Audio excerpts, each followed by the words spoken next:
to order. It is at 6:33. So let's see, we don't have any, let me check.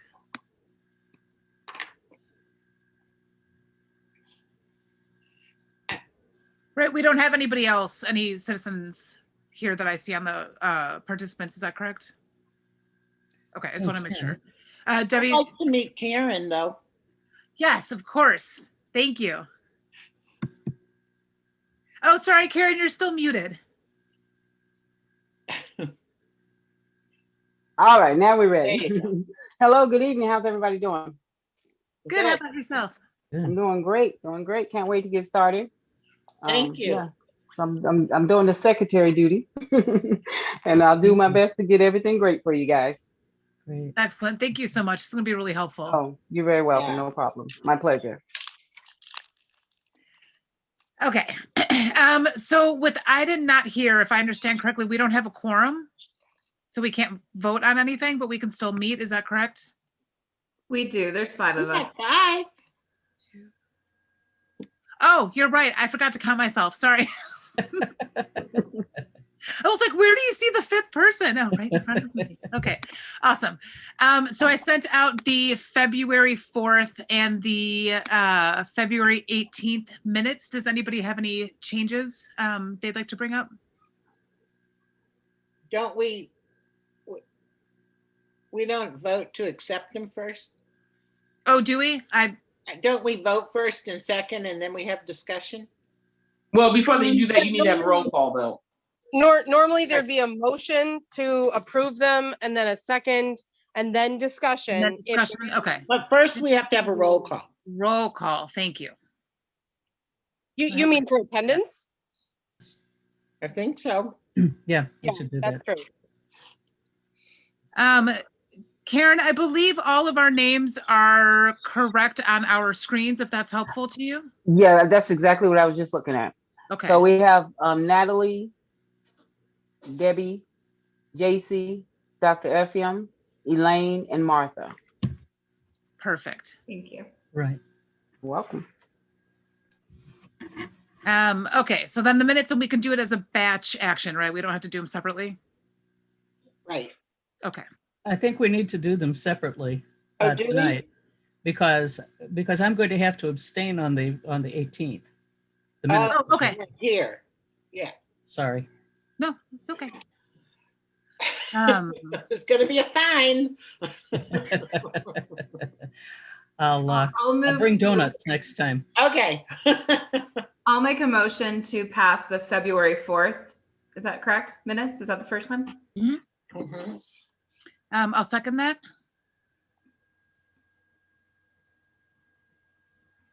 Any discussion or edits or anything that anyone needs on that?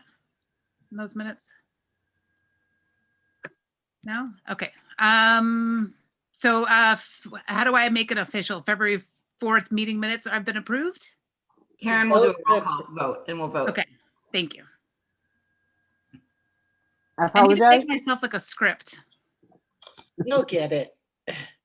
And we'll do that next time we meet, JC. I keep forgetting to do that with you. So I would just say the meeting minutes have been accepted. Yeah, and made then made a motion, a first I motion, didn't vote. and then Natalie made the first motion. JC seconded. JC seconded. Okay. All right. And then do a roll call. Noted. Then do a roll call. Okay. Natalie Selly, yes. Debbie Braun, Yes. Dr. Effiam. I don't vote. Oh, that's right. Elaine Siegel, Yes. JC Herman, Yes. and Martha Gaines. Yes. All right. Duly noted. I'll make a motion to approve the minutes of, what was that date? February, the last one. 18th. 18th, I'm sorry, the 18th. I'll second it. Okay. Debbie made a motion, Natalie second. Okay. Since Elaine is abstaining, what exactly does that mean? I wasn't there, so I can't vote on the. You're just not going to vote? Okay. I can't approve them. But Okay. does that affect a quorum? A quorum? I Uh, don't believe so. no, Mm-mm. no, I'm here now. Okay, awesome. There are 5 of us. All right, so we'll do the roll call for the February 18th, passing the February 18th meeting minutes. Okay, I don't have that in front of me. Dr. FM, do you have any information you could help me out with that? What are you looking for? The roll call from the February meeting? Oh, no, we're No, roll no, you calling just do the roll now. call here. Okay.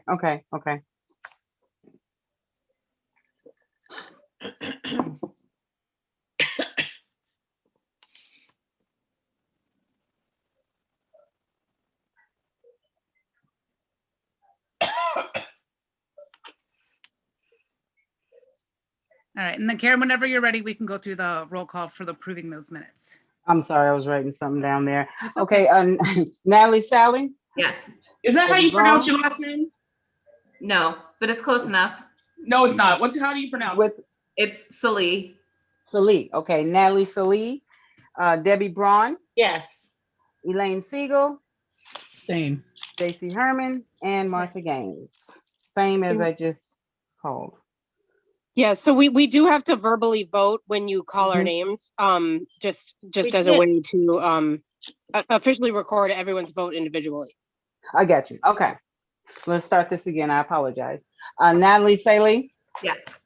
yes. Debbie Braun, Yes. Elaine Siegel, Abstain. abstain. J.C. Herman, Yes. and Martha Gaines. Yes. Okay. Okay. Thanks, Karen. All right, so that moves us into old business.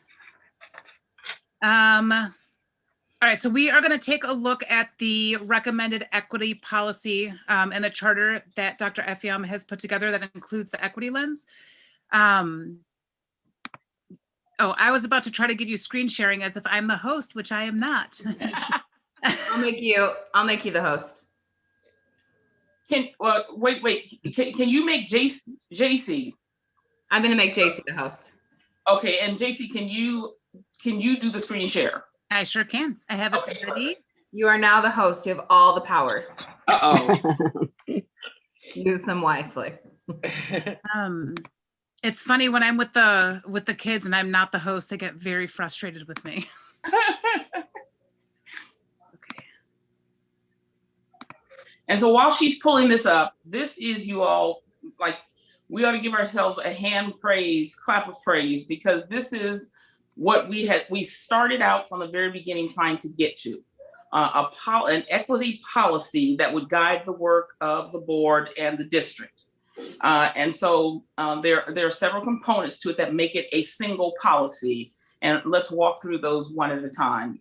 So the first part of the policy would be our equity statement. And I think you all remember one cold, rainy night several weeks ago when we worked on this for hours, literally, and poor Ivy was trying to capture every word. And but that was the one. So we've had that one on the books for a minute now. So following your equity statement, we then have, we felt the need to help people understand why we were going with a racial equity approach.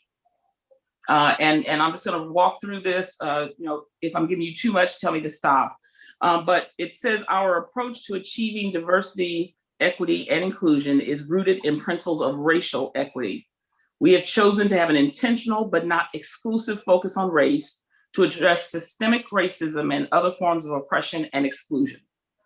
A racial equity approach allows us to design policies, practices, and strategies that result in fair and equitable opportunities for everyone. Using this approach compels us to understand the historic and current drivers of social inequalities, example, racism, sexism, heterosexism, ableism, ageism. 2, to identify how RPD contributes to and can deconstruct those inequalities. And 3, to work in partnership with the communities we serve. So here we give them that we never want to lose sight of the biggest issue of historical racism. And that undergirds any other discrimination there is. So we wanted to make that clear for them. The third part of the charter then becomes, the third part of the policy becomes the charter. Why was the REDI committee formed? It is a standing committee of the regional park district, and it supports their ongoing work of racial equity. So that's that's the introduction of who we are. And then the purpose of this committee. And if you remember, a couple of times we kind of didn't know where we were going or what we should be doing. But here it lays out our purpose for us very clearly.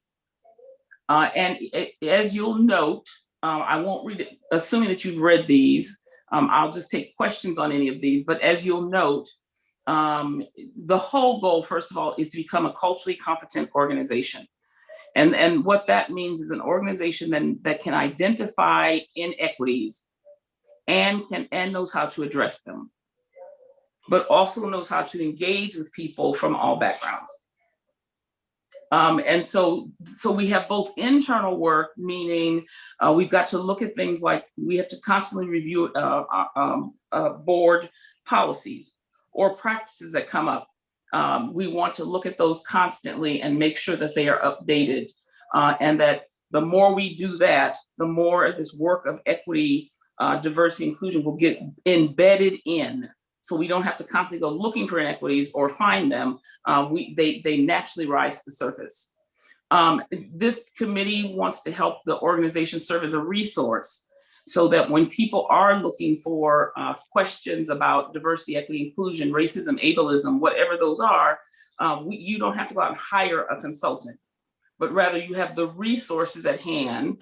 And if you do have to go hire a consultant, you know what you're looking for. Right. Oftentimes what I get a lot of is people who call me and say, I want to hire a consultant to do diversity, equity, inclusion. I said, well, what do you need? We need you to consult with us. And they have no idea what they want. We want this committee to become that in-house expertise that knows how to find the resources if they need to. And then it shifts a little bit because the other part of our work is building long-term relationships in the community. And you'll see when we get to the racial equity lens, it asks some specific questions that would require us to have these relationships in the community. And we also want to promote and foster culture in everything that we say and do. So as this committee is continuing to work, we might, we find that there's a group that's missing. We find that, for example, when I was with the city of Evanston, we were hiring. We had job fairs. Did I lose everybody? No. Okay. I don't see the thing online, the document came out. document. Oh, there it is. So we were having a job fair. And when we got to the job fair, we publicized it in Spanish and English. But what we realized when we got there was the non-English speakers, we got them there, but they couldn't understand a word we were saying. So if we're gonna advertise that we have Spanish, if we're gonna advertise in Spanish, we need to make sure that those who come are assured that they have access to the services. And we had a pretty bad situation. We had a program, a summer school program, and one of the young ladies that was in the program was from the islands, but she only spoke French. We had no one who spoke French. We put her in the program, and that poor child for 8 weeks, 8 hours a day, was just drug around by her hand, didn't know what the songs, didn't know the writing, didn't know where to sit, didn't know what lunch was. And so that's another part of the work that the board wants to pay attention to, is where are the gaps that are in there? And then overall, we just want to ensure, which is what we started out doing, that we have fair and inclusive access to our facilities, our programs, our resources. We do a really good job of that now, but let's just say, Kamala Harris called and asked Natalie to come on as her assistant, and we lose Natalie. Well, there's a huge gap that we have in terms of staffing and knowing how to integrate diversity, et cetera, in there. So I would keep that job in a heartbeat. Okay, we're glad to hear that. We need to call Bill and tell him that. All right. And then under our goals, one of the things was, I think it was Matt who brought, he wants to do something. He wants to create a policy around something. You remember that? Yeah, Matt's been working on some policies around, we did a survey from IAPD on best practices and whatnot. And there were some things in there that that he wanted to create some policy around for us. Like scholarships, for example, was one of those things. Yeah. So I'm not sure. I know he's had a lot going on lately, so I don't know if he's still working on that or not, but that's in the plans. And initially, when he broached it with the board, the full board, they were going to hand it off to the equity committee. And there was a lot of confusion about what we would do. Would we write the policy? Would we? And that's a place where once the policy is recommended, the REDI committee could examine it to see if there are any inequities that they note and then give it back. So making recommendations, but it also could be from the opposite end. We've picked up on something while we were, doing our work, and we notice there's an inequity. We can make a recommendation to the board, and that's what this document will ultimately be. Is it will go to the board as a recommended RPD equity policy. So now we have that all documented, and then of course it just lists the members who are on the committee. I want to stress again, we had this conversation, Elaine, I don't think you were there when we had the conversation about making sure that we do our outreach and try to fill the community positions. We don't want to give the appearance, not even the appearance, we don't want to be an internal committee, but rather one that can be objective so that we're hearing the voices in the community. Oh, I agree. All right, I want to stop there before we move on to the racial equity lens, because that's it's not quite separate, but any questions, concerns, thoughts about this? I think this is excellent, Pat. Thank you so much for putting this together. Oh, listen, this is the work. This really is a collection of all the work we were doing. It was just getting it now into that policy state. So, you all want to be applauded.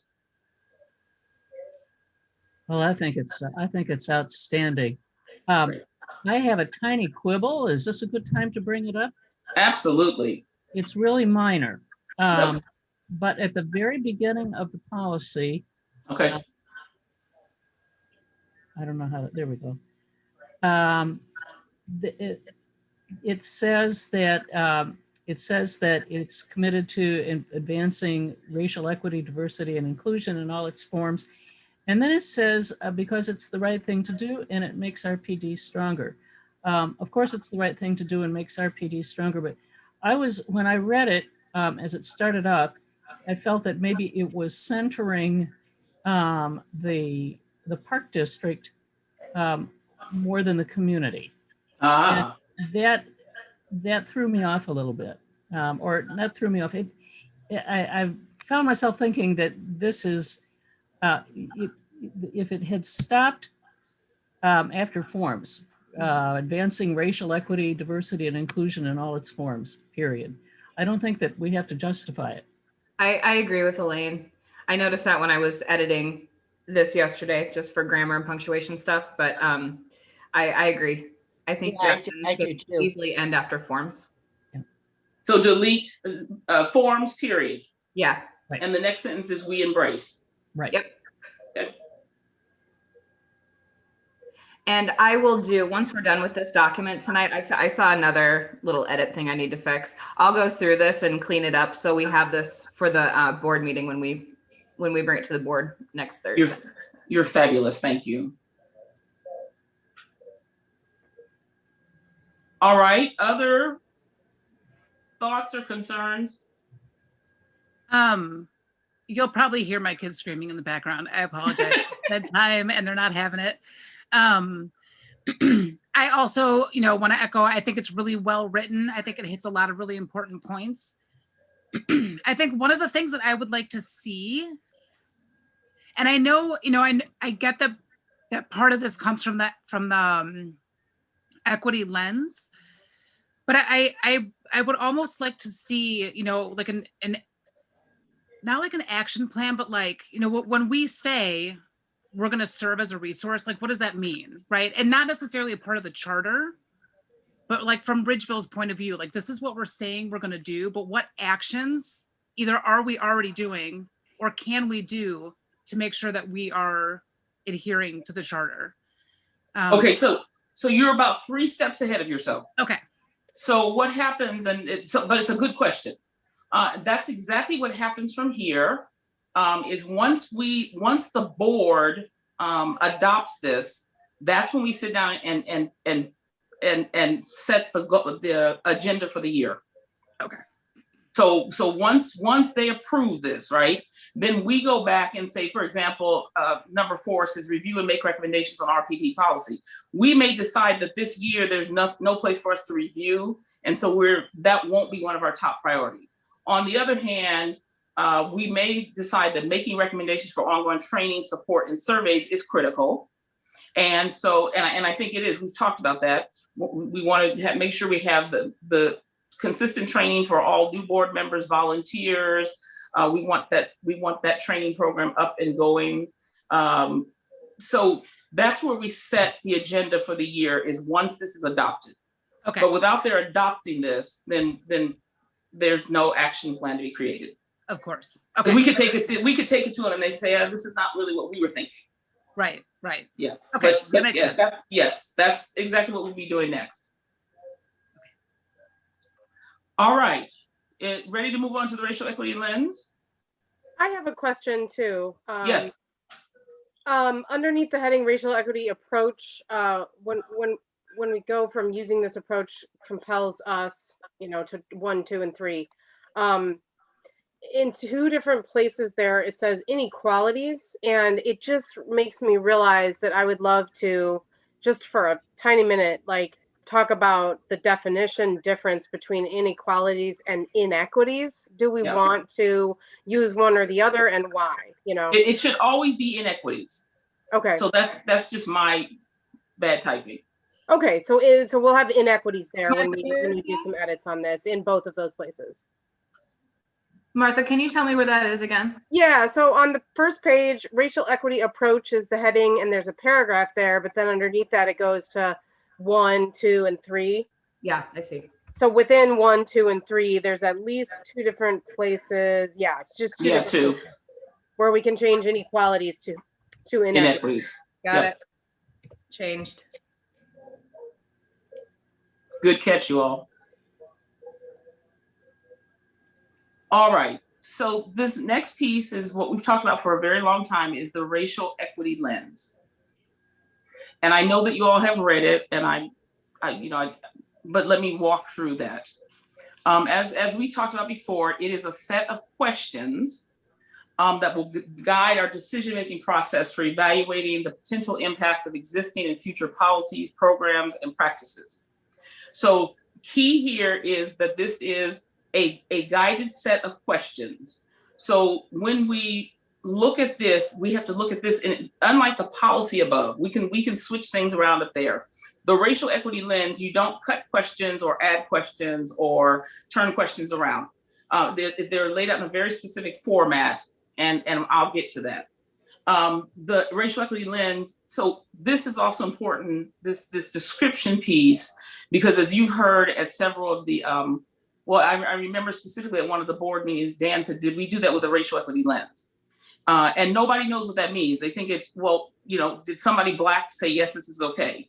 This is an actual tool that you can say, yes, we pull it out and use it. So the tool is also for diagnosing the impact of the design and implementation of policies on underserved and marginalized individuals. So meaning simply what it says is, now, let's say we're going to create the skate park. Now we want to evaluate that. What impact is that having on any particular community? What is that negative impact? But most particularly, how is that hurting the underserved and marginalized individuals? And then how can we eliminate those barriers? And so highlighted there, the process for eliminating the inequities is a deliberate, documented process that highlights the ways that individuals are disadvantaged and privileged within a system. This documentation becomes very important as you all are a majority white organization. And believe it or not, white people, now I'm talking very broad, so bear with me, but white people need data. They want data. It's not enough to say that Black person was followed in the store. You know, anybody can say it. They want data. And quite frankly, we need data because we make a lot of assumptions. When we gathered for the first time to do this work, the assumption was that Black people were being harmed because there was no barbecue pit, or there weren't barbecue pits in the park. The data showed us that nobody cared, right? I mean, there are people who wanted it, but nobody was being harmed or felt that they were being harmed by that. So before we respond then in the future to charges of inequities, discrimination, we know we need some data. And we want to go collect that. And this racial equity lens is one of the things that helps us both before and or after. So let's see. So let's skip down, unless anybody has any questions so far. Okay, let's go down. I'm sorry, Pat, I do have a question. Okay, go ahead. I don't really even know how to put this into words, but I think what you just touched on about how white people want data, I think it's so key, and I'm so glad you brought it up. I obviously don't see that like spelled out here, but I understand why it was brought up when it was brought up. And I'm kind of wondering, like, is there any formal piece that sort of like integrates that reality and sort of explains that we acknowledge that and that we see that there's problems with it, but then we also, like you say, see that there's validity, broadly speaking, to wanting data so that we can understand things better and so we can tap into what's really going on and address it and all of that? Or is that whole conversation that we had right there just sort of between us and not necessarily like an official part of the written record? Does that make any sense? I don't know if I'm phrasing that right, but I hear you. It's inherent to the work we do. But the idea that, again, I'll go right back to William and, the whole issue is that they said there's a problem. Well, anytime you're going to diagnose a problem, right, you have to have someone who can diagnose it. I called my doctor 2 days ago and I said, I'm pretty sure I have a sinus infection. Here's the symptoms. And he said, this. Yeah, I'm pretty sure too. I'll give you a Z-Pack. And so in the work of racial equity or just equity period, we always want to know the story, what really is going on. So in my mind, there's no real way to document that other than say we'll be data driven. But then when you talk about data in that heavy of a way, people think you're then leaning on data. Well, we don't know because we have to look at the data first. This racial equity lens causes us to collect the data. Okay. I don't want to derail us too much, but I just think it's a huge piece of doing this work, sort of understanding that we have to look deeply and we have to find things that we can measure. We have to try to understand problems as comprehensively as we can. But then the other side of that, as I learned personally, when I was trying to get to the root of accusations of racism, towards the Ridgefield Park District, that I wanted to understand better, I learned that the impact of asking, Black people to explain and prove and, what I mean, like come with receipts, as they say, or like, whatever, just that evidence, that data, to justify or to explain an experience.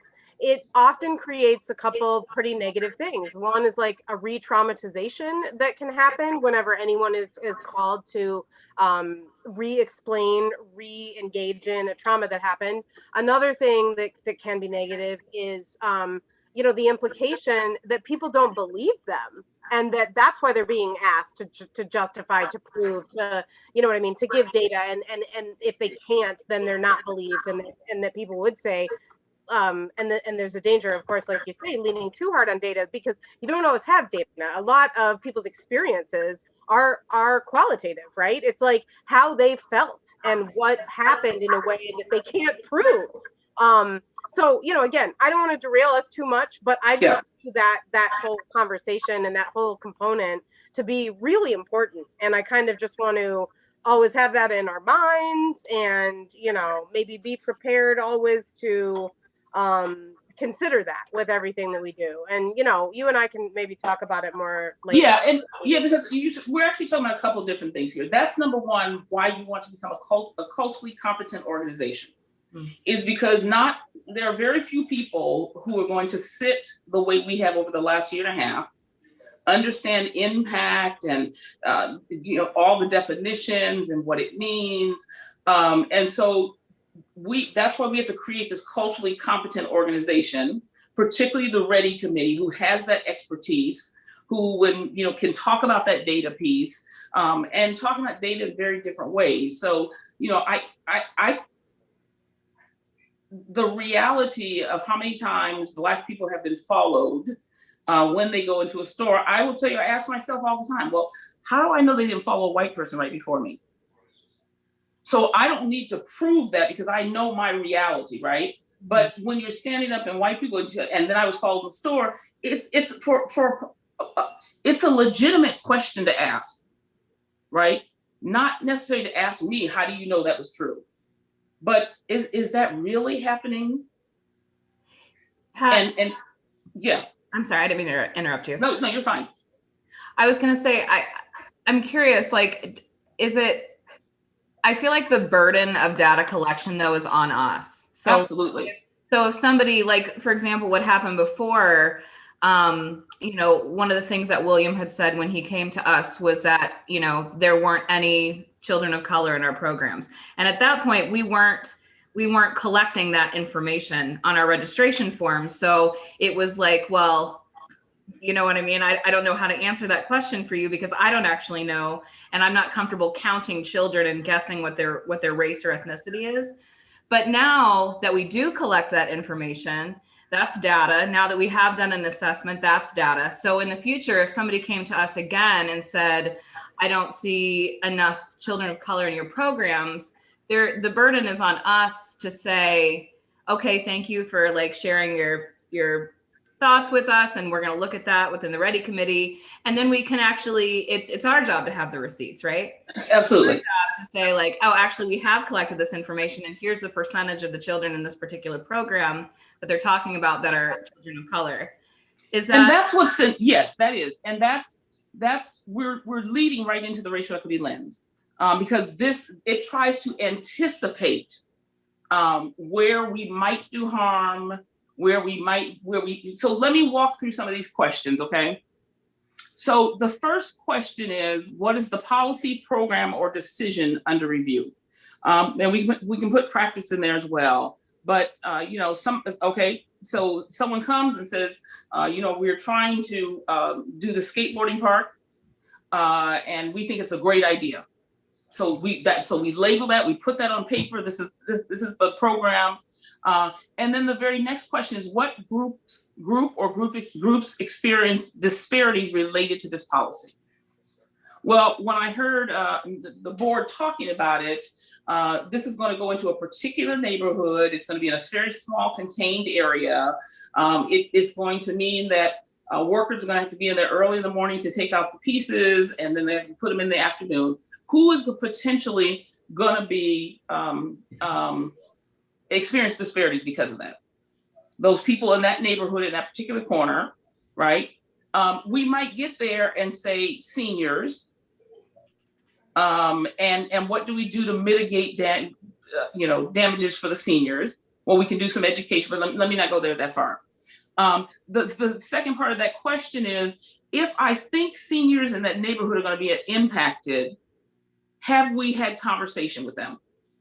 Have they been in to hear this discussion? Have we gone to them to share this discussion and address their concerns directly? Or once again, are we the board just saying, well, you know, the seniors be bothered, but that's not a big deal. So it puts the onus on us to begin to think about upfront, who's going to be negatively impacted by this. And And then 3, how might the policy, program, or decision affect the group?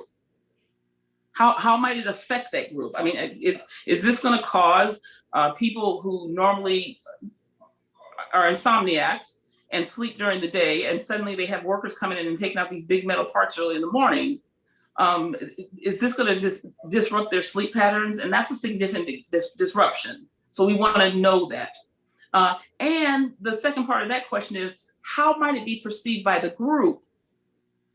Could the group potentially of seniors say, wow, they don't care about us. They just threw all those wild kids over here. They didn't think, why didn't they put that over on Dodge? Right? So it asks those questions. Does the policy, program, or decision improve, worsen, or make no change to existing disparities? So what are the existing disparities? And will this program improve them? Well, we know that one of the disparities is that there's no place for these kids to skateboard. So it'll certainly improve conditions for them, right? And then it asks if you need to elaborate.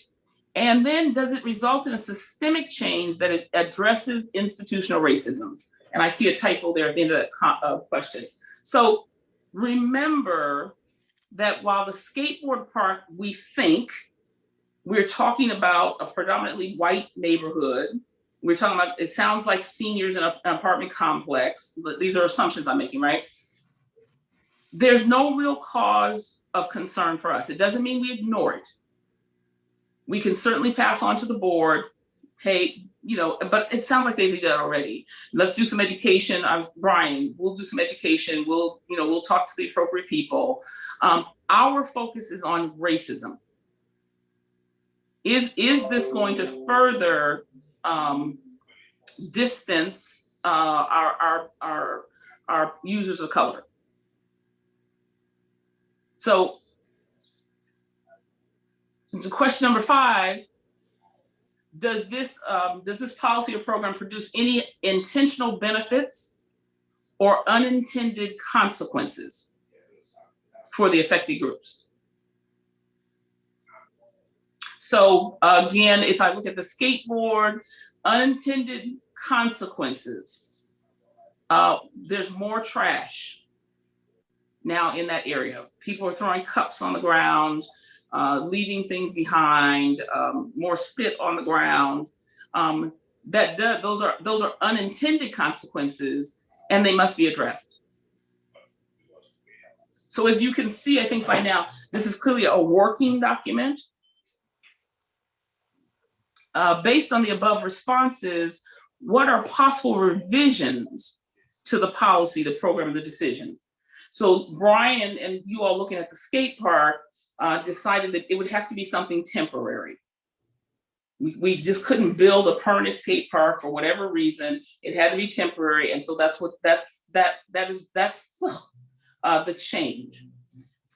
And then what is the next step? What next step is recommended, and how will it be advanced? So we've determined that the audiences that are going to be most impacted, this is not a major issue or concern for us, and so we can say yes, we applied this lens. Here are the things that we have come up with, and we recommend no further action. Now, the second piece, if we agree on this, the second piece is even more important, because it asks then who is applying this racial equity lens. So we have 3 white women applying this racial equity lens, and they sit in a room and they say, well, I don't think Black people would mind that, right? So we want to know who you are. And then further than that, this is where we want to engage the community. So when it asks, where is that question? What group experiences disparities related to this policy, and are they at the table? Once we agree on this lens and the board adopts it, we develop the second piece that asks very specifically,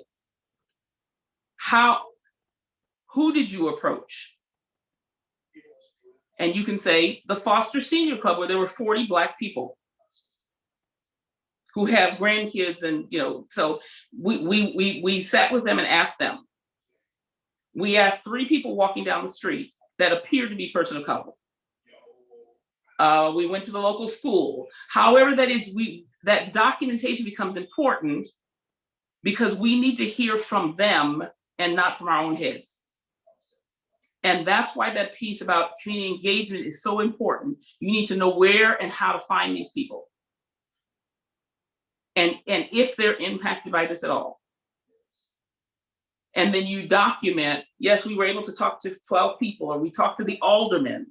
However we do that, you document that, and then we document who who applied the racial equity lens. Now you have the board, you come as the REDI committee and say, as we listened in on the skateboarding, we applied a racial equity lens to it, and here are our findings and our recommendations. Questions? I think that I think that the documentation is really important for many of the reasons that you've talked about. And I would like to add that doing a solid job of documentation, reaching out, gathering the information, the data, the anecdotes, the input from various people, that really shows a commitment on the part of the park district. And then there's a work product, if you will, at the end of that, documentation that can be shown, that shows, just what the process was that led to the adoption of that program or whatever it is. And additionally, it fosters inclusion in the sense that if people have questions about it, or they have concerns about it or what have you, there's the documentation that people can look at that shows just what the broad-based process was. So I really think that the documentation piece is very important. And as the information is gathered, it's important that not be neglected as something that's less important than, I don't know, getting the skate park up, for example. Right. And Elaine, what's also important about that is at the end of the year, the REDI committee has a set of documents that they can review and see who was marginalized this year. Because everybody's going to be marginalized. I don't care what you are, right? But if we see that consistently, seniors, we say, yeah, it's going to impact them negatively, but we don't need to worry about that. We begin to see, maybe we need to shift our focus and pay attention to how we're treating our seniors. So in digging at race, we also get to see who is marginalized. And it may not be anybody, but we want to know where we're paying attention and where we're not paying attention. And so now you have this collective body that you can literally open a book or turn on a computer and go through, and you have a year's worth of data. So when someone comes in and says, you are always targeting seniors, you have some documentation. Right. Or if you see, there are 3 groups here that are going to be, are going to experience disparities. You have a large group of seniors, you have a small group of young mothers, but then you have a whole group of Black youth, right? So we built a skate park. They may not have the equipment, they may not know how, we may not offer a program. So who is it that we pay attention to in there? Because obviously you're not going to be able to deal with all 3 groups and get a skate park built. Yeah. So it gives you some historical data for the year. And that's part of the annual end of the year report when we get there is not only what JC was asking earlier is, first of all, what did we say we were going to do? And what did we really do? And that means the board has to be, you have to work very closely with the board and help them understand, because if your goals this year are to attend to issues, of Black children, how does the skateboard park contribute to that? And if it doesn't, that's fine. but we need to make sure we prioritize some other things and to bring on more kids of color. Yeah. All right, questions? Pat, I have a question. It might be kind of a dumb question. Nothing, no such dumb question. JC, you can stop sharing unless we need to keep sharing. Yes. Oh, my screen. Oh, did you want it up? Did you want it up? Sorry. Okay. So my question is, is this racial equity lens? Because we've been discussing racial equity lenses and the idea of whether they are created and tailored to an organization's needs, or whether it's a pretty rigid set thing that can be applied in any situation, or whether it's some of both of those. And my best sense of it is that it's some of both of those, because it is obviously going to have similarities no matter where it's being applied, but there are also going to be some applications that are organization specific, community specific. So I don't even know if I'm right about that so far. But my other question is this basically what you used to make a call on the situation of the allegation of like a bunch of phone calls being made to police? That was one of the situations that we were looking at in the racial equity assessment, right? That's what it's called, Yeah. right? Liking. Yeah. Okay. And then more recently than that, the whole barbecue issue. And so are those, in your professional opinion, and the fact that you've already weighed in on those two issues, is the racial equity lens here that we're looking at, is that like the tool or one of the tools that you used to sort of reach a conclusion on those things? No. And only because, Martha, okay, so number one, you can see that once you apply a racial equity lens one or two times, you begin to know in your head things you need to be thinking about, right? So in my case, I'm trying to get to the bottom of an issue. And yes, I wanted to know the racial, but it wasn't about a program or a policy or decision. It was, hey, what's the history here? So in that case, I was digging at history to find out where these policies were these accusations true? Did the police really go sit at a park? Or were they profiling people? So that was very different. What the first part of your question is, yes, you want, and that's why I said, either we adopt this one or we don't. We don't adopt part of it. And I'm not talking about the policy, I'm talking about the set of questions, because you need consistency in collecting that data. You don't want the data, you don't want the questions to shift because it's a different project. Right. Okay, but does it sounds like then, I mean, obviously we're talking about policy, program, decision, and then you said we could add the word practice. Yes. This set of questions is to be applied to policy, program, practice, and decisions. Yes. Whereas when we're talking about barbecue, that's more of like you said, there's historical context, and then the claim basically can be understood in that historical context, but it doesn't mean that there's harm being done right now. That's correct. That's correct. So in the case of the barbecue issue, for example, what you want to do is it's because, like you said, because there's so much historical stuff that we don't know, we can't see, we don't know. What we want to do is say, what is the policy that's under review? So the first question is, what is the policy, program, practice, or decision? What is it that's under review? And then you start, then you follow the very next question. What group experiences what group? And is that group at the table? So you would walk just exactly through this in the same way. Because as I said, it says, under review. So, we're talking about, we want to change this policy. This policy is harmful, or we think it's harmful. So what is that policy? And now let's talk about it. Okay. And just to carry that example further, because it is, a real life current example. Yeah.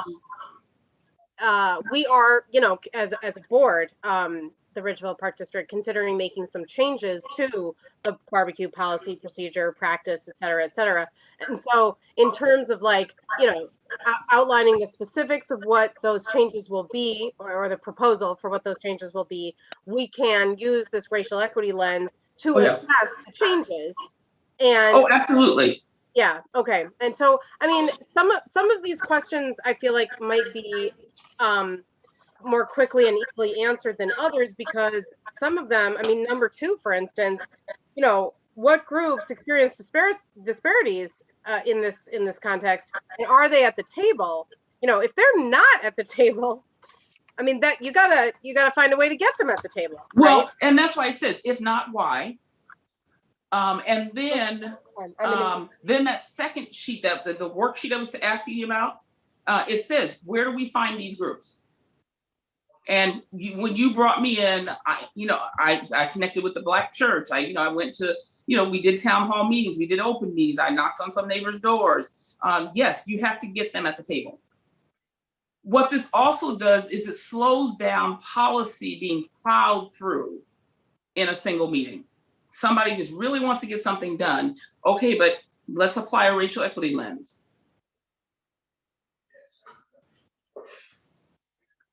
Okay, JC, you can take it down. Oh, I'm sorry.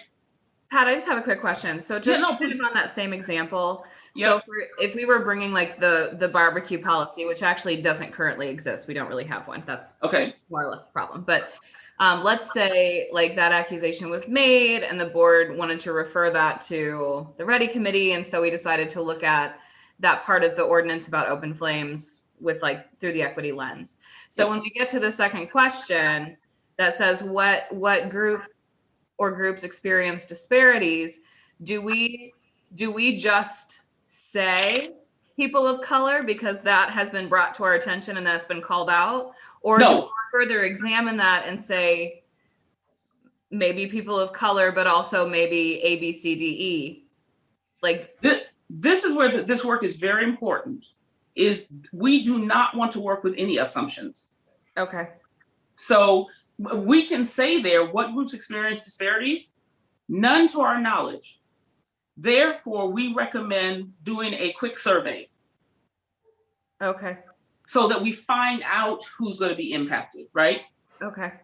And so that's what I said. That's where that becomes very important, is because when we throw out those assumptions, a lot of times we're just off. Yeah.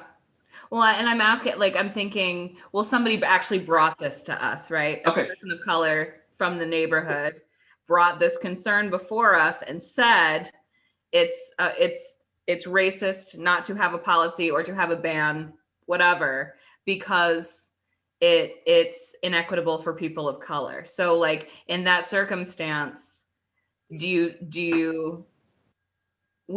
don't get to like question number 2 and just say this there's a disparity against people of color because somebody has accused us of that. Absolutely not. We have a conversation about that, and okay. Yeah, and you can put it up. You can have a REDI town hall meeting. As I said, you can do a survey in the newsletter. We can reach out to communities of color. In that case, I think you said Black. Reach out to Black community members. Because that's like me walking in and saying it's not fair that you're not paying me to walk through your door. Mm-hmm. Okay, and so that's what you want to prohibit, is particularly as a predominantly white organization, predominantly white individuals.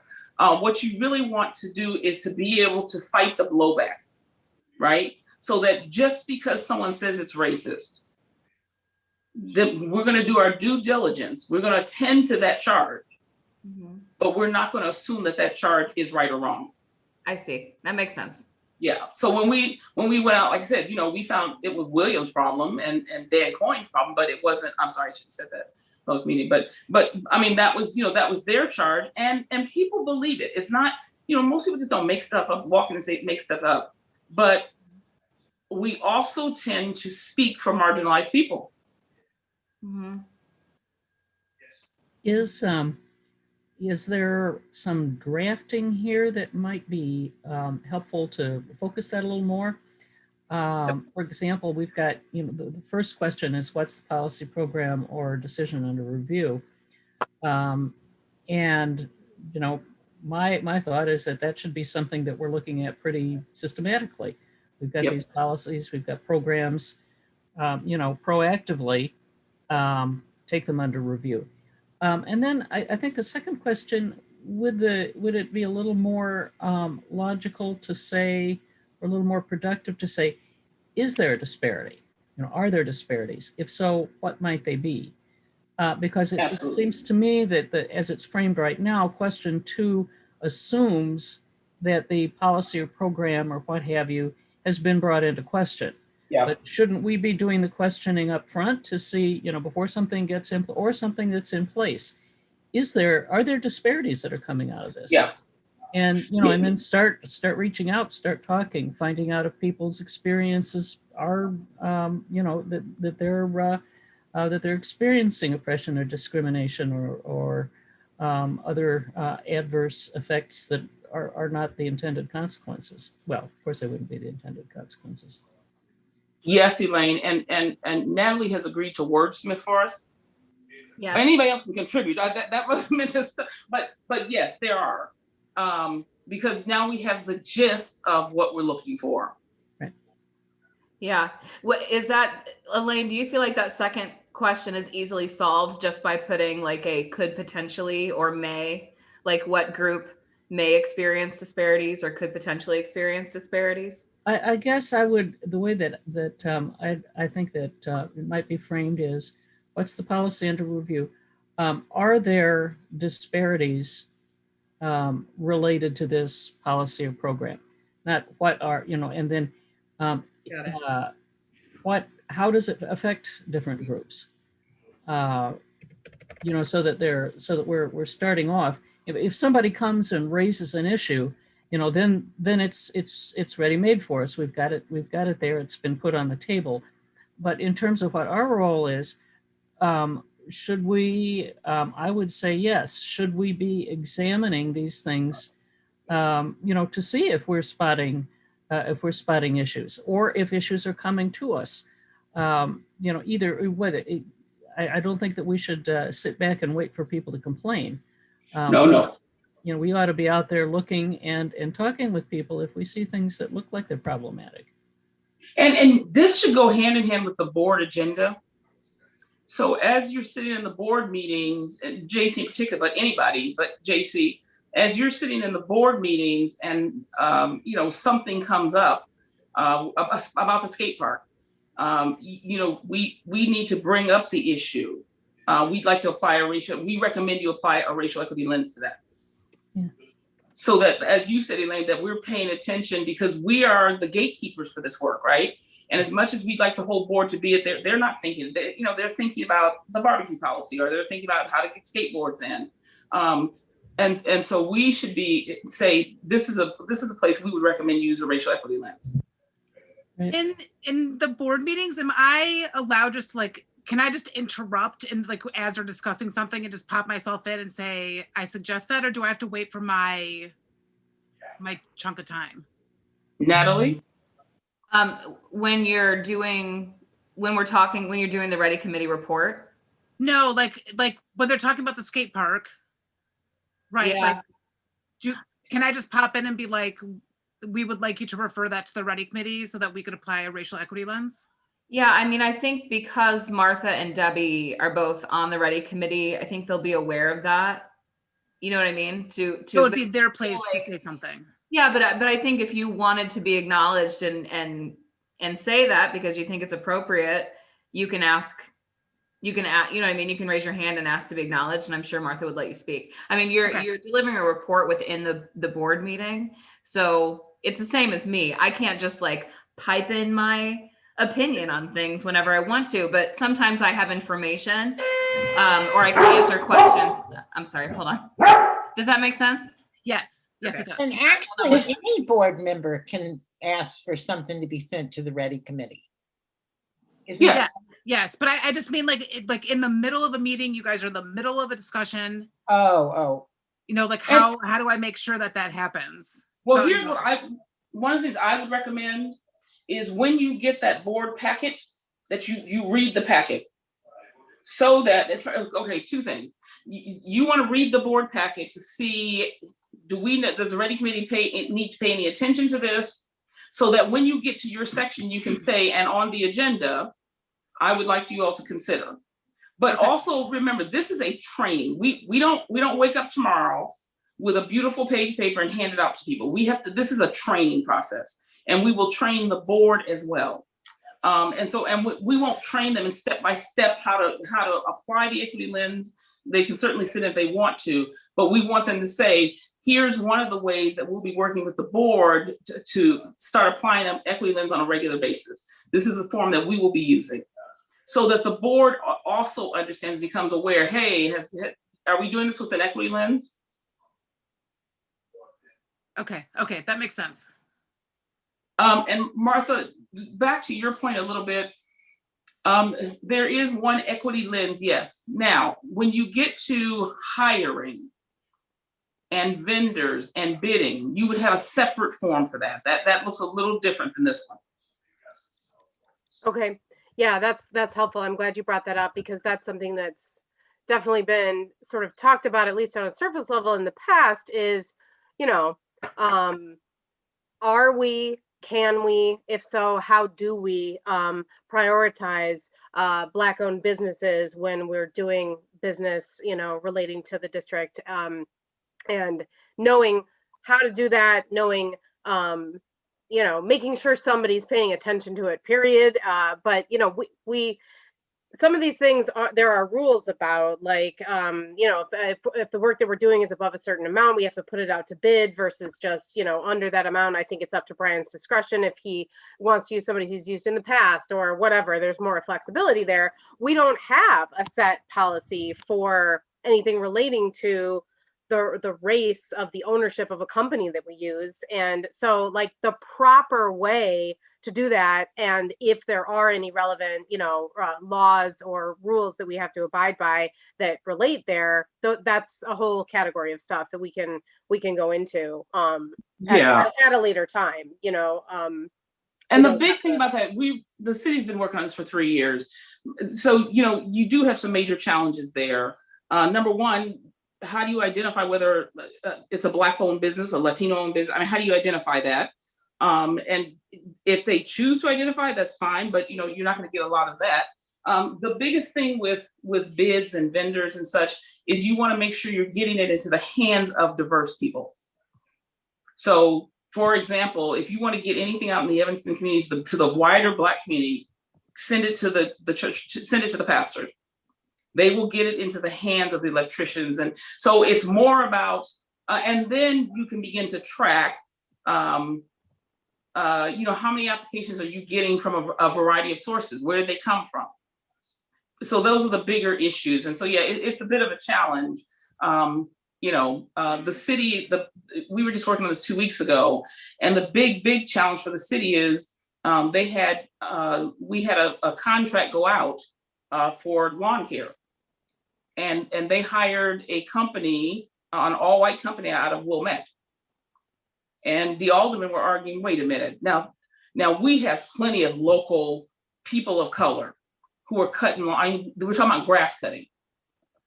So the question is, are they even getting the information? There are a ton of questions that come with that, but yeah. Okay. And I want to go back for a second, if I can, about the idea of, if there are things that come up in any given board meeting, JC, how you were talking about, and the idea that maybe you as the, I'm sorry, what's the term that JC has, the title? Liaison chair? Chair. Okay. So, I think that's a very valid question. And I want to say first, back to what Pat said, or what Natalie said, I think is,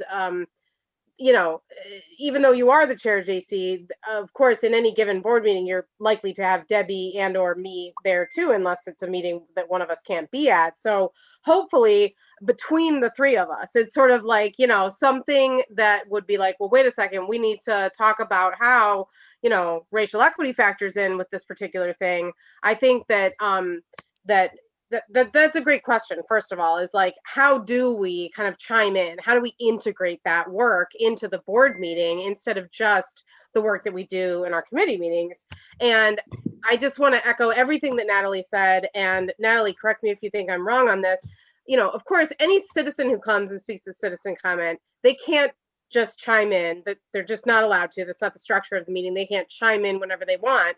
However, that's not what JC is, right? I mean, as chair of the committee, and Pat, you can help me here too, because the Ridgeville Park District has no referent for committees. This is our first committee, but at the city, how does that work? Does that ever come into play that somebody on a committee who isn't also an alderman or the mayor, you know, is there a mechanism for allowing them to speak on, you know, any issue that they see relevance between what the city's doing and what the committee's doing? Because obviously there should be overlap there, but there's also a reason that we're doing separate work in committee versus the entire board doing all of that work. So, I mean, and just to answer, I know I'm kind of all over the place, but to answer your question, JC, from where I stand, I definitely would want to hear from you in the meeting, you know, if you feel like there's some relevance. Maybe don't interrupt somebody mid-sentence, but it's sort of like Natalie said, you know, if we're ever talking about anything and there's a piece of it that she knows about,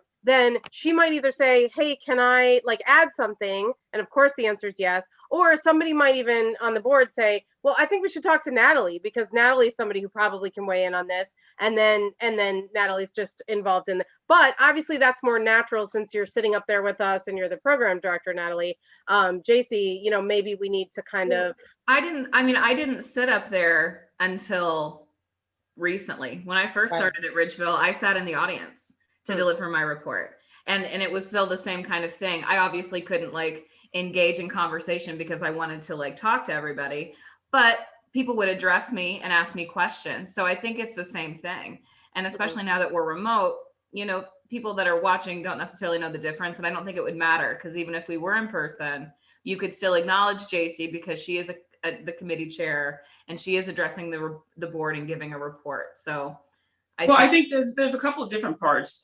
Just like say Charlie, you know, Charlie, when he's called on, he's there. You all know he's the legal expert. When there's a legal question, someone calls on Charlie, he turns on his mic.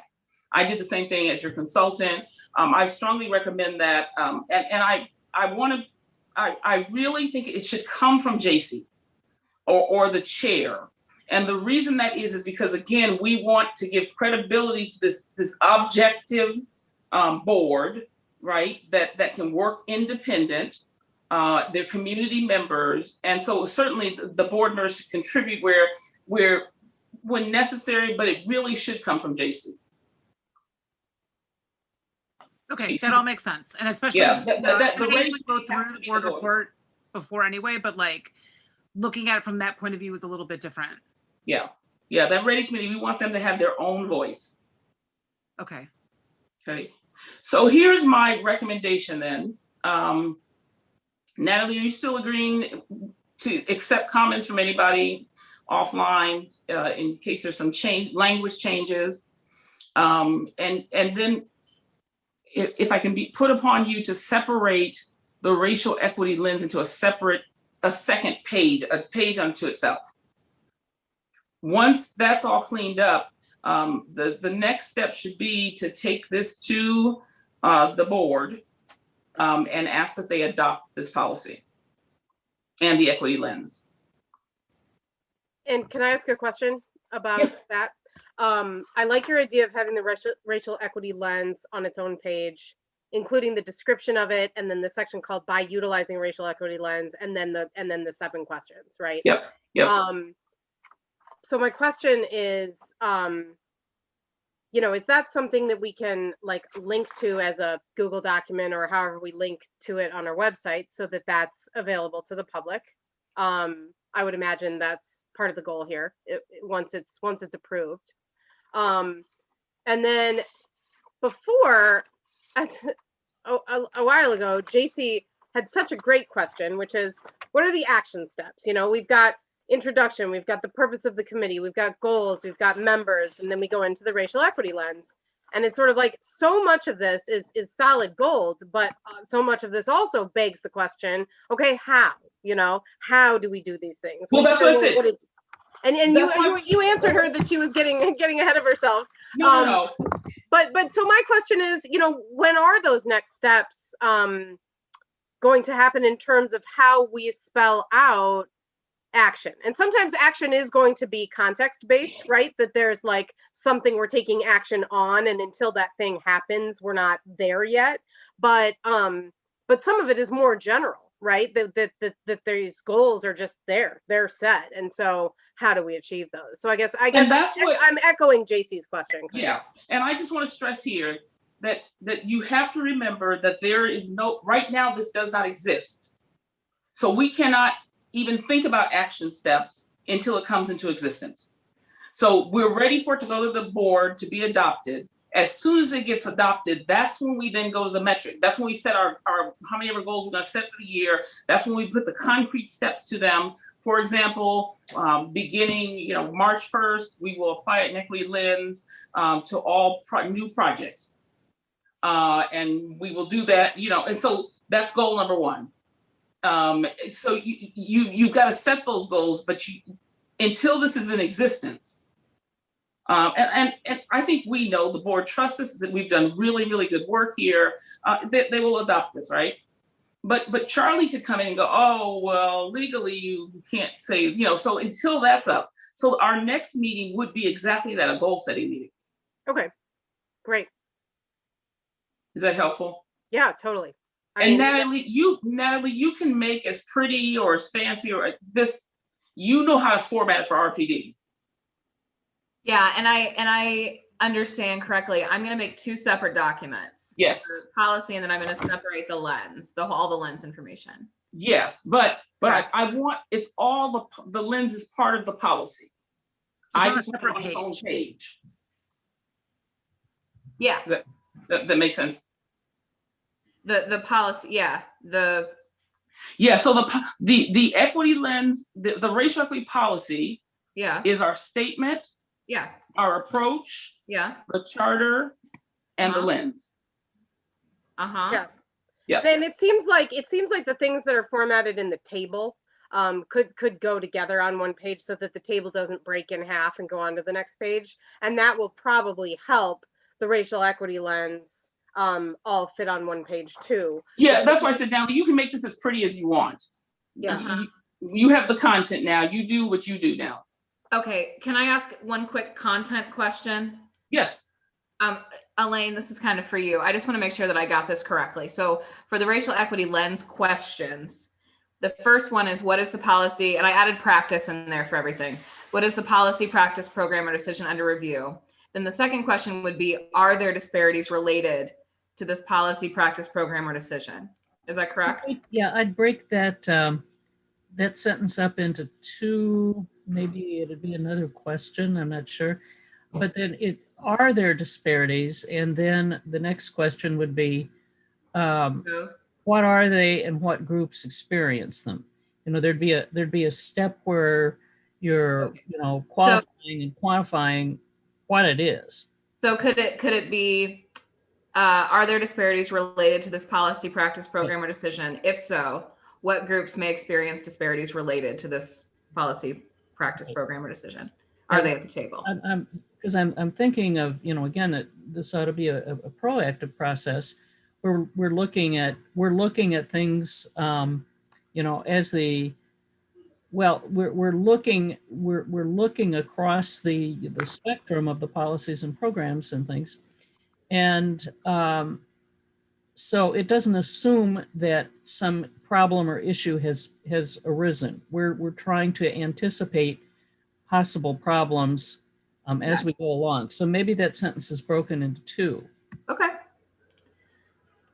And I just want to add that we could certainly take a stab, generally speaking, at answering the question of what are the disparities that people of color, or more specifically Black people, are likely to experience because we know what our country is like. We know what we're hearing in the news. We know how things have gone historically. And so I think that helps us get ahead of things to some extent and helps us assess things from the get-go instead of waiting until somebody says there's a problem. But I think also the racial equity lens questions have to be formatted so that we can also use them in those contexts of people bringing things to our attention that they feel are problematic. So, I mean, Pat, I'd love to know how you feel about rewording question number 2, because I actually think, you know, it's sort of an interpretation situation, in my opinion. What groups experience disparities related to this policy, et cetera, et cetera? I mean, we could answer that speaking historically, speaking generally, but we could also answer it because a certain group of individuals. Look at my head. I think. Look at my head. Can you see my head? Yes, but you know what? When we're stuck in the screen sharing thing, I can't see everybody. I know. I'm sorry. I'll take this out again. So my head. It was about the way. We really hear me. No, we don't want to anticipate. We don't want to guess because we know what's going on in the country. Because already you're speaking for Black people already, right? And in speaking for them, we're going to pick out the big issues, right? Police racial profiling, poverty. Well, there may be some much greater issues. And so in our heads, we always know these are potential issues. And so we want to start asking those questions now, but we don't want to document or jot down and say, well, here are some of the things they might experience. Mm-hmm. Because we've already lost the whole point. That's why, and I have no problem reshaping the question like Elaine wants to. There's no problem with that. But that's why it says, are they at the table? But once what happens is we want to get ahead. The issue of equity, we know where the problems are, right? And we want to fix them, but we have to slow down and ask, you know, the old white lady on a cane, what is the disparity? What's your issue? What would you like to see fixed? And I'm trying to fix the sidewalk because I see her trip up the sidewalk and she says, well, no, the problem is something else. So we want the whole point of having a racial equity lens is because we do anticipate that there are inequities out there. We want somebody else to name them. Right? And so that becomes really important. So what groups are there disparities? That's how we're phrasing that. Are there disparities? If so, what group may experience disparities? Yeah, I guess I was thinking of it in a little more general terms. I was thinking something to qualify them. What's the nature of the possible disparity? You know, we're forming these in a theoretical kind of way at this point, I think, before we gather the concrete evidence, the data that we were talking about earlier. You know, before we have the conversations, we're anticipating that we're setting up a framework to have those conversations. No. So, are there disparities? What are the what are the possible disparities? Maybe. And that's the part I think is most important, Elaine. What are the possible disparities? Because let's look at the skateboard park. We don't know. We don't know if there are disparities. We just don't know. I mean, we don't know. And that's the point of the work, is to find out what are the possible disparities. And you know, Martha said something earlier that I thought was thoughtful and you know, expressing a concern about bringing up issues and the possibility of re-traumatizing people. But I think that, you know, the flip side of that coin is that those kinds of inquiries can be very affirming. You know, that as people start bringing up, you know, what the problems are. Maybe they've been deeply hurtful, or maybe they've been inconvenient. You know, there's a range of things that, you know, that could be an issue. But I think that recognizing that, encouraging people to come forward and you know, give it a name, call it out. that's something that can be really, really positive and create a, well, what can I say, a communal atmosphere. That's what we're trying to create with this park district. Well, that's so, and I think, Mark, you all slightly talking about two different situations. So our job as RPD, right, is to open the door. So we said, hey, do you want to participate in the survey? Hey, can we talk to you about the park district? Would you like to attend a town hall meeting? So that gives people, because there are two sides of it. Some people, I don't want to hear any more about it. It is traumatizing. And some people say, you know, I need somebody to hear me.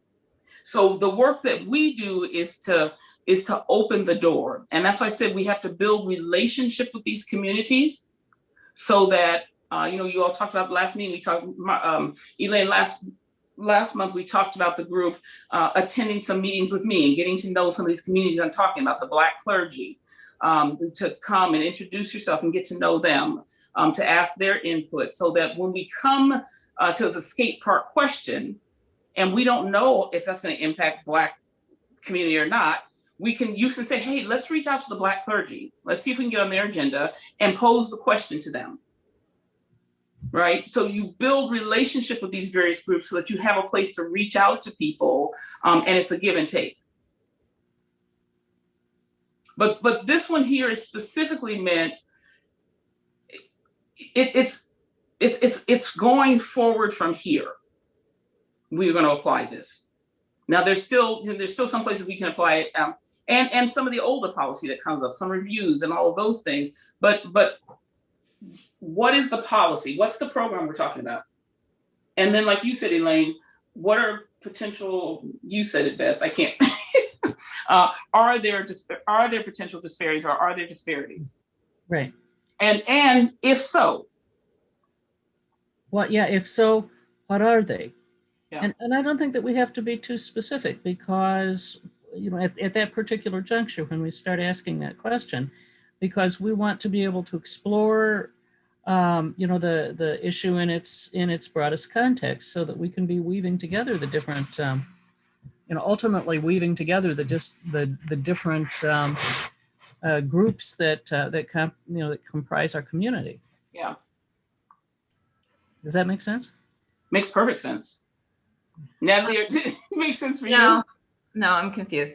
But that's okay. I'm gonna rewrite the lens question based on this conversation. Because I think some of them are going to be bullet points, right? Because if we answer the question, are there potential disparities, and the answer is no, then like the next three questions, there's nothing to talk about. So I think if the answer is yes, then you have to say, what are they? What groups would they affect? And so on and so forth.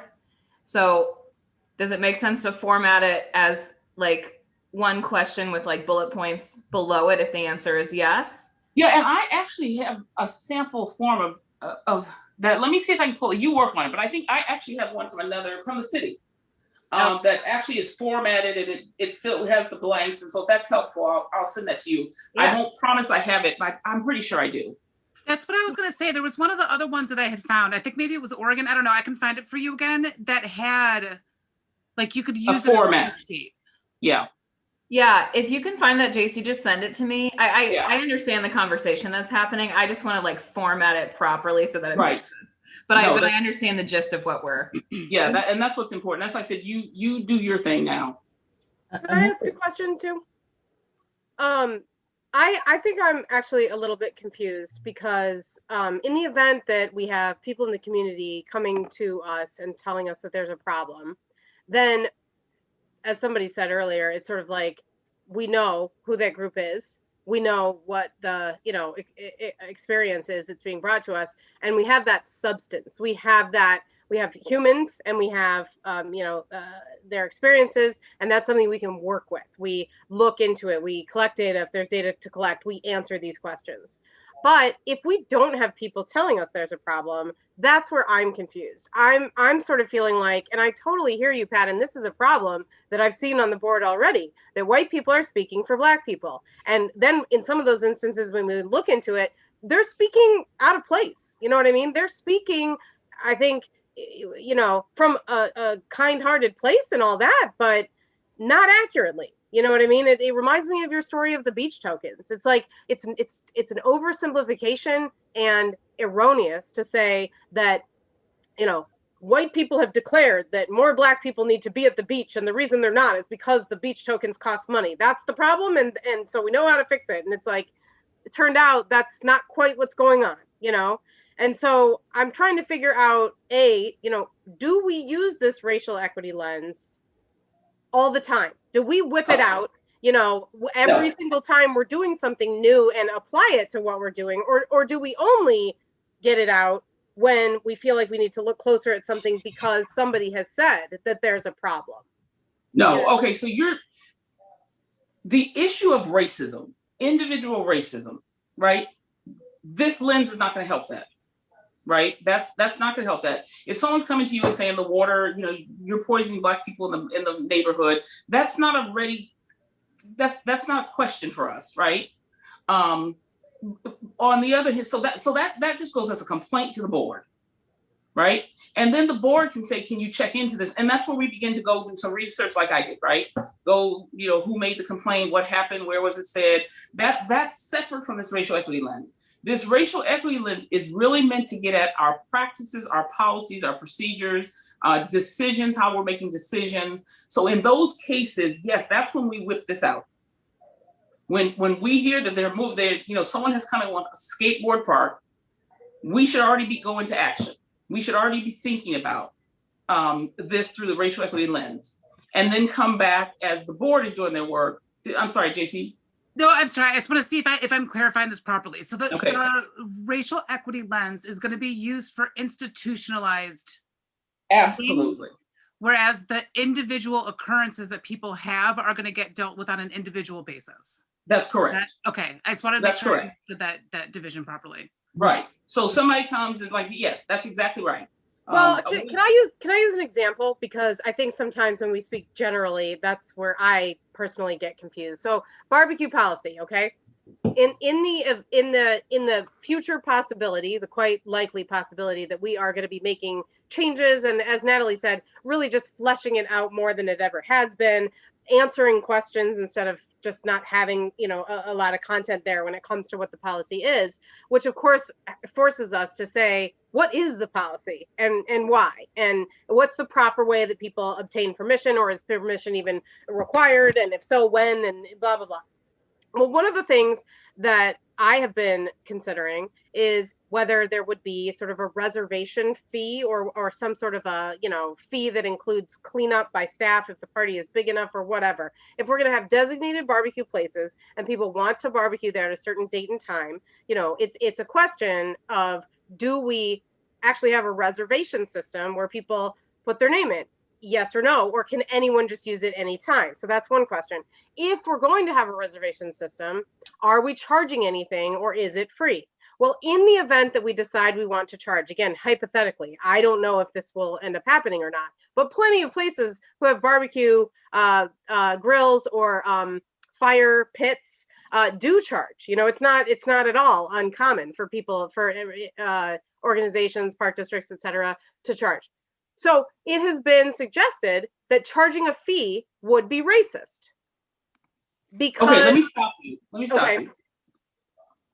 So we have to remember, our job is not to write the policy. Our job is to look at the policy once it's in place, and see if it's created any disparities, inequities. You know, so let the policymakers be the policymakers. We can't do anything until we have a policy in front of us. You can't, even if they're writing the policy, to say, well, we should think about, you know, the poverty level of people and should we charge or not charge. Get the policy in place first, and then we can assess it and say, here's where you're going to you potentially run into some disparities if you're charging a fee and there's no waiver. But first, you want them to do all that. We would be crazy trying to create the policy. Our job is to evaluate, to analyze the policy. Right. I mean, and I'm not suggesting that we as a committee collectively try to create the policy. That's of course not our job. And even if we wanted it to be our job, it's not our job. But I, of course, wear both hats. I'm on the board and I'm in the committee. So. And Martha, that's why I think the danger, and I want you to give a lot of consideration to that, because you do wear two hats. And the wonderful thing about you, you're passionate and you get into these issues, right? I need you to be fully board member. And at the board meeting, and even at the REDI committee, I need you to be fully board member so that we don't have to anticipate those things, right? And that's why we have JC, who can be fully REDI committee. And so there's this clear delineation, because that's going to be it is hard wearing two hats. I mean, it's very hard. So you can spend your time on the front end saying, well, let's really think about how we're going to write this policy, so that even before it gets to us, they have thought through some stuff. Mm-hmm. And then by the time it comes to us, we can then apply this racial equity lens and say there's still some disparity. But you all, because Martha brought it to your attention that this could potentially be a problem, you have already begun to anticipate some of the issues. And it is. I mean, for you and Debbie both, I want you to be fully board. Yet, REDI committee members. Can I interrupt real fast? I'm just looking at the time. It's 8 o'clock. Yes. I just want to make sure that we're being respectful. Do we need to vote on this before? Or does it have to be in the proper formatting first? No, well, now, Natalie, you helped. I mean, it's all we're doing is changing format. I'm just changing format, not content. Content, right? Content you can vote on. Okay.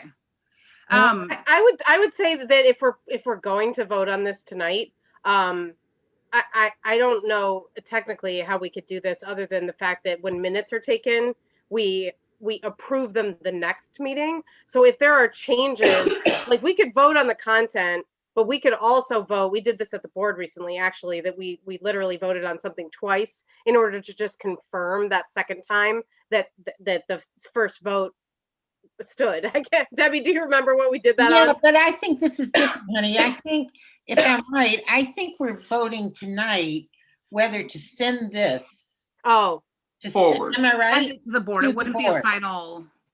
The board has to do the final approval. Right. Well, and then, yeah, the board does the approval. We're just sending this. Well, in other words, then the committee needs to feel fully comfortable with this. Like, yep, we've talked it all through. We're done.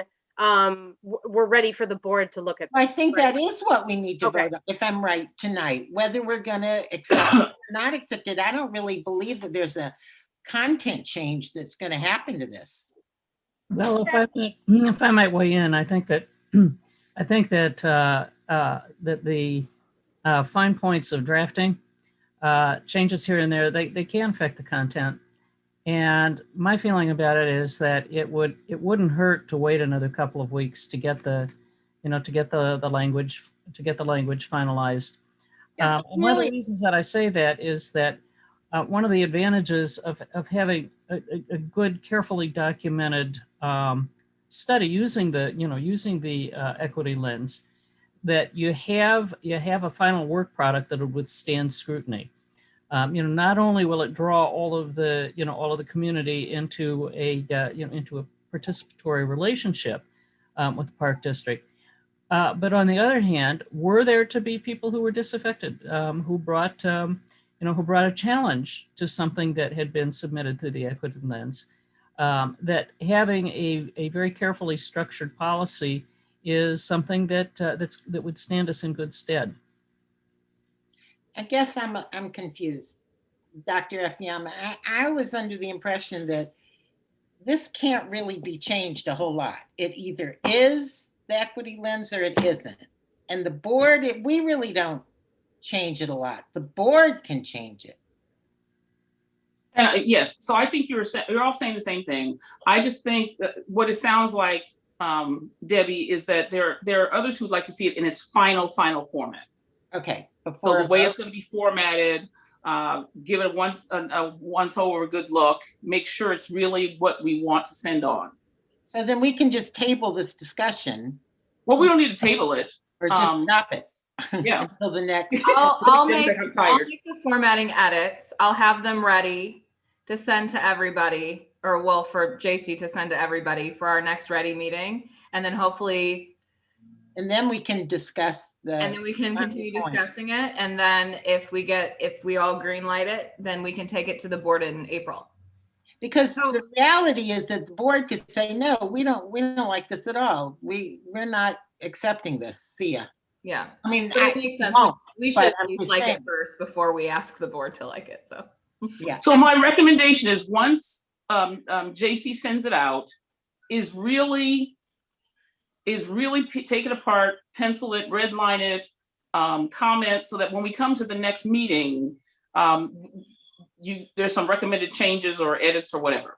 But in terms of, but you are right, Debbie, and I think Natalie's clear about that, and she'll work with me, but she's going to wordsmith a little bit, but the questions won't change. Yeah, that's what I mean. It's not going to change dramatically. It's just Natalie's going to make it pretty.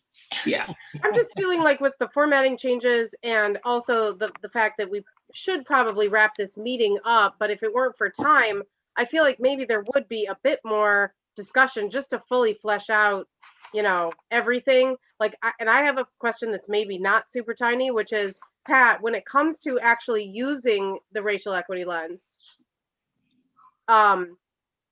is there a write-up? Like, are we putting an official answer to each of these questions in writing? And is that part of the, okay. And that's part of it. And that's why I said the next steps, and maybe that'll help clarify. Once the board adopts this, then we will go through, I will walk you through a training, and we will complete a form, talk about, understand how do we find these groups. So we'll walk through this so we have training on it. That's number one. Once we do that, hand in hand, we will be laying out, now that they've adopted this and given us the green light, we will be setting our goals and the metrics. So at the same time we're training on this, we will be setting goals and metrics. And that will give us a clear picture then, okay, now we know what we're doing. Right? This was all the framework stuff that had to be put into place. We're just about to close out the framework, reshaping of the framework. Then we'll go the training on this piece, and then talk about the next steps. Okay. Goals. And Pat, speaking of next steps, I think you said, I'm trying to remember, in terms of hiring practices, did you say that you're getting us an additional piece on that, or that something? Well, that's what we'll determine. Is that going to be one of our goals? Do we want to then look at hiring practices and a hiring equity lens? Those are the pieces we figure out from here, where we go next. Okay. I mean, I think, leaving this just sort of to be edited by Natalie, as she said she would do, just for formatting mostly, and just whatever, some clarity, typos, just so that it's in a final draft stage, and then at our next meeting we can officially green light it to be sent to the board. But also, before we do that, if needed, any other questions, any other issues, which of course people are unlikely to have because we're already going to have a final draft of in front of us at that point. I think that's a good plan. I mean, I basically feel like it's ready, and I think it's great. But I agree with Elaine that it's probably a best practice to wait until we have the draft finalized, and just make sure everybody's like, yep, it's good to go, And keep in mind, we will actually have 2 more meetings between now and the next board meeting, right? Because we'll have our second meeting in March, and then we'll have our first meeting in April before the next board meeting. So we'll have a little bit. But there's a board meeting. Isn't there a board meeting next week? There is. So this will not be ready to go to the. Oh, I see what you're saying. Okay, so we'll have 2 more. Yeah, so we'll have 2 more ready committee meetings before the next board meeting that would be. Right. Yeah, that's a good point. And I was confused at first too, Debbie. I was like, sorry, I did not explain that well. No, it makes sense. Because, I'm going to go to a board meeting and nobody's going to come. So do we just move on to the next? We have another quick agenda item. Do we just move on to the next one, right? Because we don't have to table, or is that correct? Yes. Okay. So we've got the next item. I'm hoping it won't take too long so we can let everyone go, is discussing a REDI secretary. So essentially I've had some back and forth with Natalie and Martha. I've spoken to Aiden. We are officially relieving Iden of her note-taking responsibilities. We felt like that was the best course of action to take. And we're so grateful for Karen to be here today to help this out. I was saying I was going to try to offer to write notes, and I can't run it. I can barely run a meeting in the first place. I can't take notes at the same time. That's okay. It's my pleasure. The idea is that we, as a REDI committee, would send to the board for the meeting next week to ask if we could get a stipend for someone to take notes for the committee, and then have a community member, receive that stipend for doing the emailing of the agendas and such, plus the notes for the meetings. Julie was already asked. She is not available, so we would have to find somebody else. We have to do, some looking around. But I'm also assuming that for that to go to the board, do we need to vote on that to bring that to the board, or do I just email Natalie and have that put on the agenda? I mean, we already talked about it. It seems to me you could just put it on the agenda. Yeah, okay, we don't need to do anything as a REDI committee for that? I think we just need to put it on the last agenda. time. Okay, awesome. And everyone's okay with that? Natalie, what did you say? I didn't hear you. I think we can just put it on the agenda. I was just saying for Debbie, like, we just wanted to make sure we updated all of you, because I did speak to Julie and she's not able to do it. So just wanted to confirm with all of you. We know, based on conversations with Pat, it shouldn't be a staff member. It should be a community member. And we're going to ask the board to approve using some of the equity budget to pay a citizen a stipend to be the REDI secretary, essentially.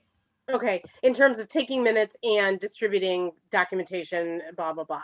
Yeah, so in the same way that I'm the board secretary, the corporate secretary, it would be a REDI secretary. So all the things that I do for the board, this person would do for our committee. Yeah, I think that's great. Cool. Thank you for explaining that in a much better way than I did. My brain starts shutting off at a certain point in the day. You can't keep me too late. You explained it fine. So I believe that is because there's no new business. Unless anyone else has anything they want to bring up, I think we are ready to adjourn. I'll make a motion to adjourn. I'll second it. We have to roll call the adjournment. Is that correct? Yeah. Yep. Okay. So Karen, whenever you are ready. Yeah, my computer just shut down on me. Of course So it did. I'm going back to Joining my notes. I brain. apologize. Right. Okay, so was it Natalie that Yeah. suggested we adjourn? And who seconded? Debbie. Was that you, Jay? Debbie. Debbie. Uh-huh. Okay. So is that it? And then we roll call for the Roll call adjournment. it. I apologize. Okay, I'm trying to get everything together. You're doing great, Karen. Thank you so much. Very Well, it's bad when your computer just shuts down in the middle of what you're doing. Or you could just, our names are on the screen too. It shut down. Oh, I can't get to it. Mhm. Okay, so Natalie, well, since Yeah. you are first, Yeah. Debbie, Yes. Elaine, Yes. JC, Yes. and Martha. Yes. Okay, that's everybody. Okay, got it noted. Excellent. Thank you, everybody. Good night. Thank you all. Great meeting. Good meeting. Good night. Good night. See ya.